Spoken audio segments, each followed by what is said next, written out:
Hello बच्चों, आज के इस वीडियो में हम बात करेंगे नीट 2021 में आए हुए क्वेश्चन की।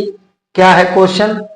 क्वेश्चन ये है कि यदि फोर्स को, एक्सेलरेशन को और टाइम टी को फंडामेंटल क्वांटिटीज माना जाए तो एनर्जी की डायमेंशन क्या होगी, ये हमारा क्वेश्चन है। तो इस तरह के क्वेश्चन को सॉल्व करने के लिए हमको एनर्जी की डायमेंशन पूछी है, तो हम ये मान लेते हैं कि जो एनर्जी E है वो डायरेक्टली प्रोपोर्शनल टू है फोर्स F की पावर A, एक्सेलरेशन A की पावर B और टाइम T की पावर C। यहां पर E ऐसे रहेगा, जब ये निशान हटता है तो इक्वल का साइन लगने के बाद कोई कांस्टेंट टर्म, और इस तरह से हम F की पावर A की पावर B और T की पावर C ले लेते हैं। इसको हम इक्वेशन नंबर फर्स्ट मान लेते हैं। इसके बाद हम क्या करेंगे, on writing dimension both side, दोनों साइड की डायमेंशन लिखेंगे। बताइए, E एनर्जी है, एनर्जी की डायमेंशन होती है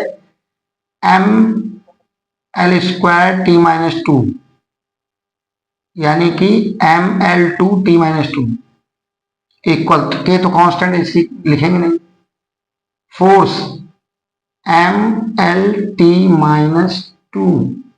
और ये पावर A क्या यहाँ एक्सेलरेशन L_T-2 और ये आ जाएगा B। कम से कम इतनी डायमेंशन तो आपको याद होनी चाहिए। और यहां पर ये है टाइम का T और पावर C। बोलो भाई, इतनी बात समझ में आ गई? अच्छा, ठीक है बच्चों, फिर हम बात करते हैं कि on equating power both side, दोनों साइड की डायमेंशन को हम लोग क्या करते हैं, दोनों तरफ की पावर्स को इक्वेट करते हैं। जैसे बताओ, इधर m की पावर कितनी है 1, तो यहां लिख लिया m की पावर 1 इक्वल, इधर बताओ m की पावर इधर है a, और कहीं m है? नहीं, और तो कहीं m है नहीं, तो m से m कैंसिल आउट हो जाएगा। इसका मतलब है कि m कैंसिल, तो a की वैल्यू कितनी आ गई 1। ठीक, ये बात समझ में आ गई होगी। अब इधर l है, इधर आपका l की पावर 2 है, इधर बताओ l कितना कितना है।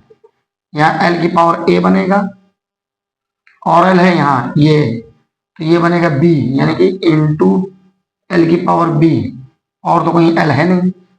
इसको क्या लिखेंगे, ये लिखेंगे L² इक्वल, ये बेस है, ये पावर है, बेस पावर ऐड कर देंगे, ये आ जाएगा A+B। इसका मतलब क्या आ जाएगा, LL कैंसिल आउट, A+B की वैल्यू आ जाएगी 2 और यहाँ A की वैल्यू 1 दे रखी है, तो ये हो जाएगा 1+B इक्वल 2, तो B इक्वल आ जाएगा 2 - 1, यानी कि B की वैल्यू आ जाएगी 1। चलो ठीक है, अब बात करते हैं T। किसकी बात करते हैं? T।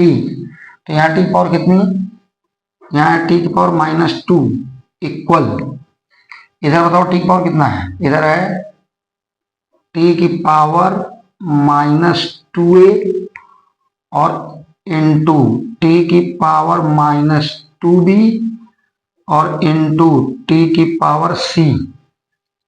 ठीक है, कितना कितना है, T की पावर C। एक बार देख लेते, कैमरा बड़ा गड़बड़ तो नहीं कर रहा है? ठीक, बोलो। अब हम इधर क्या करेंगे, इधर हो जाएगा पावर इक्वेट करो, इधर आ जाएगा T की पावर -2 इक्वल T की power -2a -2b plus C, और ATT कैंसिल हो जाएगा, -2 equal -2a -2b plus C। इधर आओ, इसको बराबर करो, ये हो जाएगा -2 इक्वल -2a -2b और प्लस का C।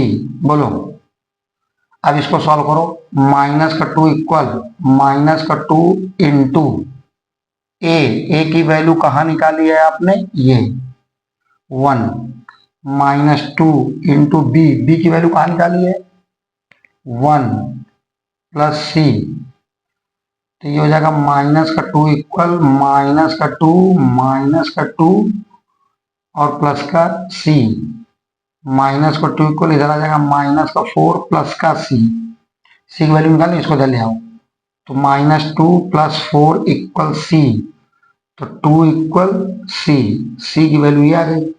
अब एक काम करो, ये जो इक्वेशन आपने बनाई ये वाली, इसी इक्वेशन में वैल्यू रख दो आप, ए बी सी। क्या बनाई इक्वेशन बताओ, E इक्वल कांस्टेंट और ये आ जाएगा f की पावर a की पावर b, t की power c, E equal constant का टर्म 1 मान ले रहे हैं, ठीक है, f की पावर a की वैल्यू है 1,